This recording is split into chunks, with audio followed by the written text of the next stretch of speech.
All right. Hello, movie fans. Today we are talking about the movie Tombstone. And I'm going to tell you my answer to the question, how good is this movie? How good is Tombstone in 2022? And the way I'm going to do this, I'm going to give you my thoughts going into the movie, any potential biases I might have had going in. And then I'm going to give you a quick rundown of the plot of the movie.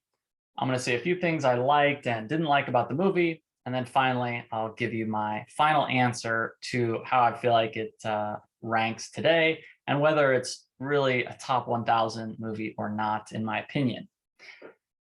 First, a couple quick basics about the movie. It was made in 1993, so little older movie, about 30 years old now. It's currently rated as a 7.8 out of 10 on IMDb, and that puts it at the 691st position of all time in the IMDb top 1,000.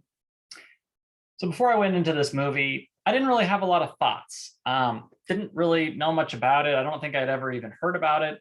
The only reason it pulled up for me was because it was free on IMDb TV and it was a very highly rated movie, top 1,000. And at the time, I just thought, all right, kind of like a cowboy movie sounds good to me right now. So I went for it.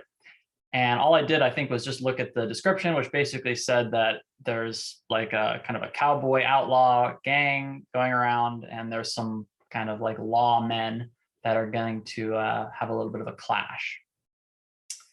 And there is one more thing. I have actually been to Tombstone, Arizona before. So I did have that also going in. So it wasn't totally blind also. Tombstone, Arizona is this little town actually out in Arizona where it's real old timey. Things seem like they've kind of been kept in place from like those old Western times, like you would see in the movie. For instance, if you saw the movie, just real old timey, old West feel and vibe. And I think some of the stuff's even like real close to what it was before, like this building, the OK Corral that's there, which I'm pretty sure I went inside of and read about some of the stuff and how there was a shootout that happened. So I did have that also. So that added a little bit of interest and excitement. So going in, I was pretty optimistic. I felt like, okay, I'm probably going to enjoy this movie. So then going into it, the main plot of the movie, if I were going to put it like as briefly as I possibly could, there's this gang of these outlaws. They're called the Cowboys versus some like lawmen. It's this kind of interesting collection of characters. The main character, his name is Wyatt Earp, based on a real guy. All the events of this are based off of real life, loosely, as I found out after I watched the movie and looked up the historical facts behind it. And the lawmen, they're kind of interesting characters. Like you could even maybe call them like gray characters if you wanted to. I don't know if that's maybe a little too far to call them gray characters, but I think it might be fair. So they're not, it's not 100% like black and white, good versus evil, but pretty close, I would say, pretty darn close. And then the movie is the tale of the clashes between these two groups. And again, it is based off of true, real events based around this area and these things that happened in Tombstone, Arizona. So moving a little further with the plot, here come a few spoilers. The movie basically starts with this gang, the Cowboys, and they all wear these red sashes. And there's kind of like this heinous murder that takes place, like mass murder of this wedding group. And after that, you are introduced to some of the main characters of the movie. Wyatt Earp, who's this lawman who's basically decided, I'm kind of done with the law. I'm going to go out to Tombstone and just kind of start a new life basically out there. And I guess just do whatever I want out there and like find the American dream. Then you're introduced to this other character, Doc Holliday, who Doc Holliday and Wyatt Earp are like really close friends throughout the movie. And they're kind of like brothers almost, like with this really strong, close bond that they have. And for him, he's introduced in a much more gray manner where he's dating this gal and they're playing poker and they end up getting into this like fight with this other guy and he ends up just killing the guy and leaving with all the money from the poker table. And you're like, okay, wow, who's this guy? And he's basically one of the good guys of the movie. I guess this is just olden times. It's okay to randomly kill people that you're playing poker with if you have some kind of a little bit of a disagreement. I think the other guy was going to try to kill him as well. And then Wyatt Earp, Doc Holliday, a couple other characters that are close to these characters end up in Tombstone, Arizona.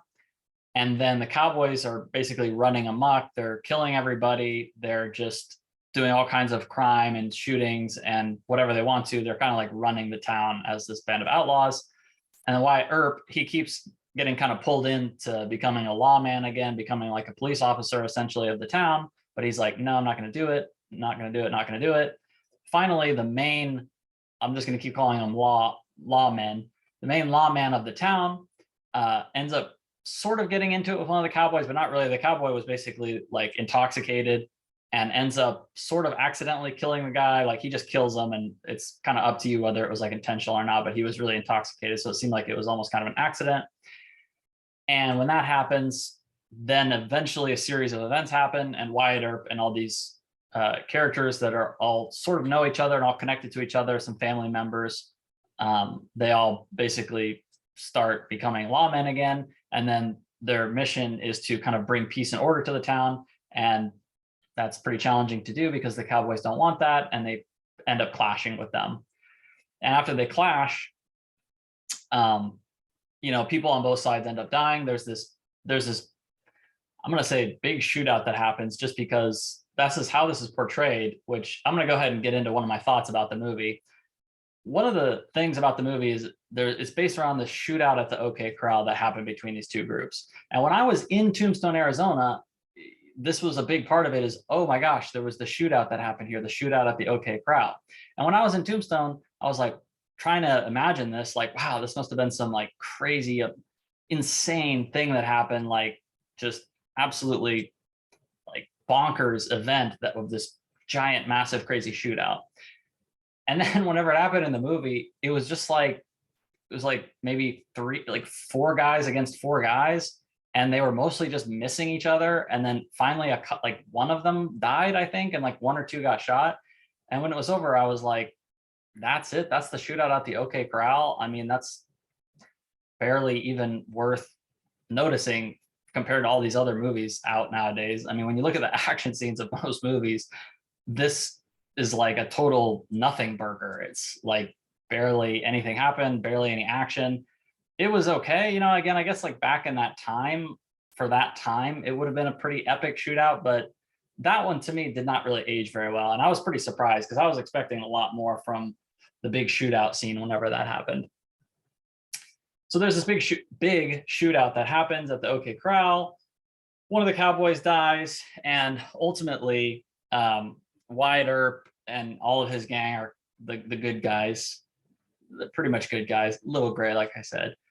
It seems like they're going to just leave the town. They're kind of giving up. But then Wyatt Earp comes back and he's like, hey, I've been upgraded to like a U.S. Marshal. And now I'm just basically going to kill all of you guys. And then they just start killing all of the cowboys whenever he comes back. And that's pretty much the end of the movie. A couple little details here and there that I missed, but they basically come back and more or less just wipe out the cowboys. There was another couple big scenes where the cowboys have a big night where they hurt and kill some of the good guys. But that's most of it. So what did I like and what did I not like about this movie? How do I feel about it? First off, let's talk about the age of the movie. Like I said, it is an older movie. It's like 30 years old. Did it age well? For me, I thought it aged pretty well. Like in terms of specific things, like the production value of the movie, like it didn't feel cheap at all to me, or really like super old in terms of like the production value and the aesthetics of the movie and things like that. Like watching it, I was never really like taken out of the movie and anything was taken away because it was old. The aesthetic of it does also look like an old movie, but it never really detracted for me. Like it was totally fine. So there was never anything detracting about the age. The only thing that I feel like did detract for me from the age was things like the dialogue. For me, just felt like old dialogue. It felt a little unnatural, and it felt very much like dialogue from an old Western movie, which to me feels like it's aged a little bit. I'd rather have them just speak kind of naturally and normally. maybe that's just how they talked back then in the Old West, but I don't think so. Like just the way that they were saying the words and the way that the sentences were phrased and everything, for me, it was like a little bit cliche and a little over the top. So for me, that was the main thing that aged. Everything else, all the scenes and everything were good to go for me. Like I said, another positive for me, this is only going to apply to me. I was personally fairly drawn into it because of the fact that I'd been there, and I thought that was pretty cool. And I was actually pretty interested to learn about it. And as I learned about it, I thought it was cool. And I actually enjoyed learning about the history of all this stuff. But as I mentioned, the history turned out to be a little bit not as exciting as I was kind of hoping it would be, like with that shootout at the OK Corral. Another thing that I really liked was, as I mentioned, decently far into the movie, after the shootout and the good guys are sort of like retreating. And then Wyatt Earp comes back. He says, I'm with the US Marshals, kills a guy on the spot whenever he says that. And he's like so mad because some of his buddies have been shot and killed and family members at this point, when there was that night that the Cowboys attacked them. And he's just so mad and so upset. And he comes back, kills the guy, and he's just like, all right, you all are gonna die now, basically. I'm coming back and I'm just gonna like wipe you guys out. And then as soon as that happens, that's what happens. And it's just the constant scenes of them just going and wiping these guys out. And it's like just, I love the vibe and like the badassery of that scene when he makes his big return. And then from then on, it's just like, okay, this is really badass that they're doing this.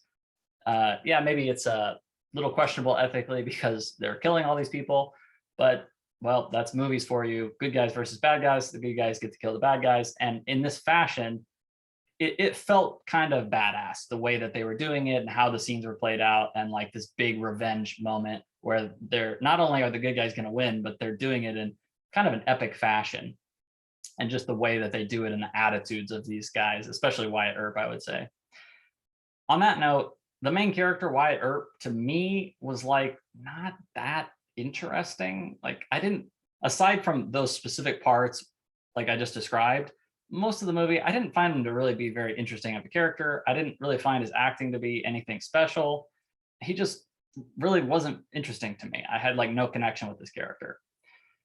Now, on the other hand, this will be one of my final wrap ups of what I liked about the movie. This is probably my favorite thing about the movie. I really, really liked the Doc Holliday character.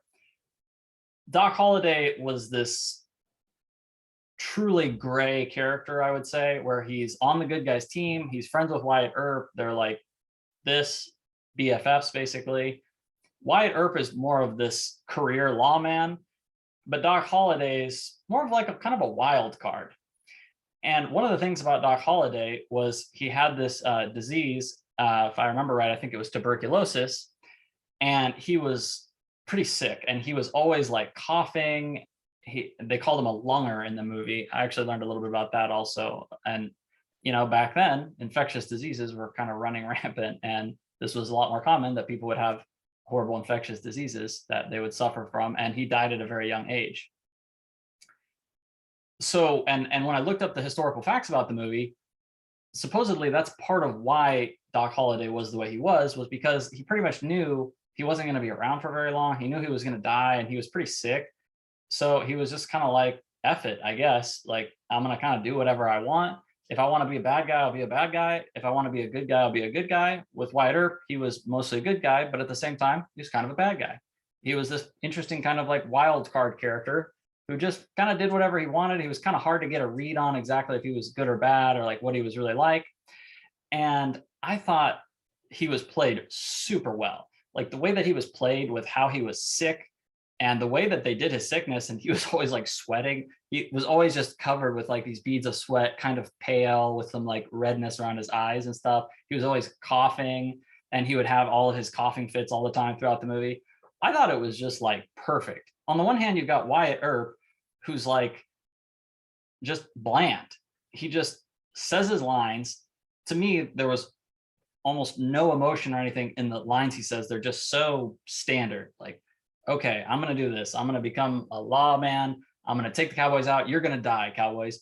And then you got Doc Holliday, who's just all over the place with his emotions and the things he does and how he says the things that he says. There's this one scene that I think is actually like a pretty famous scene from the movie where he goes up against the most skilled cowboy, and he says something like I'll be a huckleberry. And just the way that he says that, and the way that he says all the things he says, and he's always kind of joking around and not joking, doing good things, doing bad things. I loved this character. I loved the Doc Holliday character. In fact, I would say that was one of the biggest reasons that I looked so deeply into the history of this movie afterwards, was because I just thought the Doc Holliday character was so cool, and I genuinely wanted to like learn more about him, and of course all the rest of the movie. I mean, from start to finish with that character, like when he's introduced, he's doing the poker game. Already, I'm like, okay, this is interesting. Who's this guy? All the way to the very end, and when it concludes, so this is some of the ending material here. Doc Holliday passes away young, and then Wyatt Earp is there at his bedside, and they have like this really kind of pretty powerful moment. I actually thought it was like pretty powerful, pretty emotional moment. I was kind of moved by it whenever Doc Holliday's passing away, and he's telling Wyatt Earp basically, you know, if you want to do anything for me, you need to get out of here. Don't even watch me die, because I'm going to die like any minute now. Just go live your life and forget about me. That's what I want you to do. And yeah, it was a really good, it's a movie moment, but I thought it was really done pretty well. So with all that said, and I guess before I give you the final verdict, I'll just point out, after I did finish the movie, like I said, I did look up the historical accuracy for a while, because I was actually really curious at that point about it. I was drawn in enough. The characters were interesting enough. There was enough crazy events that happened. Like, did these guys really kill all these cowboys, just come back and slaughter all these people? And all of the different little aspects. And I looked up, and I would say the movie is not particularly historically accurate. There's a lot of liberties that were taken. Like, for instance, I learned that basically one of my favorite scenes in the movie, which was at the very end when Doc Holliday's dying and Wyatt Earp is there by his bedside, and they have this really powerful moment together. Not only did that never happen, but apparently Wyatt Earp and Doc Holliday weren't friends anymore sometime after the events of the movie, because Doc Holliday said something about him like being a Jew or something like that. Something about he was acting like a Jew or something like that. And then they never talked again afterwards, which I have to say, I can understand why in the movie they changed that from it being that, which is like the most lame thing ever, to him dying in the bed and he's like there next to him at his bedside while he's basically about to pass away. I definitely preferred that ending in the movie than what the real life events were. But I mean, that's a pretty big change of the historical events. But things like the shootout at the corral, the basic plot and premise of the movie, a lot of the specific ways like certain people got shot, but they changed it. They just made it a better movie. Like certain events were put together in the same time when in fact, in reality, they happened at different times. He didn't come back and like kill all these cowboys. That was just added for the movie. I guess there weren't that many that were actually killed, and things like that. So moving on, how does this movie hold up? Let's do the final verdict here. How does it hold up today? And is this really a top 1,000 movie of all time? So I'm torn, honestly, on it. Like if you take the top 1,000 and its rating, I feel like it's okay in the top 1,000, but also I'm kind of torn between maybe it should be kicked out. Maybe it's like not quite top 1,000 material. You know, honestly, I could go either way. I definitely would not say it would ever go higher. Like this is not a top 250 movie, in my opinion. No way, this is not top 250 material. But in the end, I want to give a final answer. So I'm going to say, I think it's okay where it's at. Again, pretty torn on that. I could go either way, but I'm going to say it's okay where it's at. I'm going to say leave it right where it is. The rating that it has, the place that it's at in the top 1,000, I'm going to say just leave it where it is. I enjoyed it. I thought it was like a pretty good movie. It is a little old, so I'm going to give it kind of some like leeway on that, given that it's 30 years old. So some of the things I didn't quite like, if this was made today, probably the things that I didn't like wouldn't be in there and it would be different. So given the time period that it came out in, given that I actually really liked it, loved the Doc Holliday character, thought he was super cool, thought the plot was interesting enough, got me really curious to learn about it, I'm going to say, okay, leave it where it's at. 7.8, and the 691st movie, best movie of all time in the IMDb top 1,000. I'm going to say, all right, that's fine with me. It can stay right there. And I'll say, okay, number 691 is Tombstone. what do you think? Let me know what you think. Let me know if you love this movie or hate it. If you agree, if you think it should be rated a little higher or lower. My guess would be that most people in today's age would say it should go lower. And my guess is people that were around in that time, older folks, people that have more of a connection to that old Wild West stuff, these older movies, probably think it's should be where it is, or that it's even should go higher because they probably have a little nostalgia. And I'm guessing if you watch this movie right around the time it came out, it was probably like incredible, which is another reason again that I think it should just pretty much stay right where it's at. So that's my conclusion. Let me know if you agree or disagree. And thanks for watching. See you later.